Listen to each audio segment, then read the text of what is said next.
అవ్వ పోయినాడు సగం బలం పోతుంది, అయ్య పోయినాడు ఆయనత బలం పోతుంది.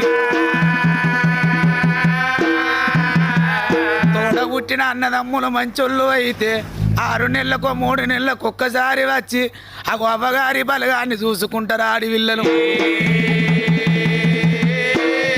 తోడ పుట్టిన అన్న మంచోడు కాకపోతే నా అవ్వగారింటికి పోతే నా అన్నే నన్ను మాటను, నా వదినే నన్ను మాటను. అన్న నా అన్న అవుతాడు కానీ వదిన నా వదిన అవుతుందా?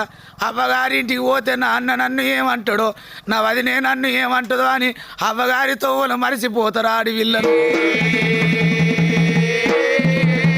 ఆడివిల్లల బాధలు చెప్పుకుంటే కొడతాయా? ఏ ఆడివిల్లైనా అనుకుంటుంది అవ్వ ఉన్నన్ని రోజులే బువ్వ, అవ్వలేనాడే బువ్వ కరువన్నారు తల్లులారా. ఏ ఆడివిల్లకైనా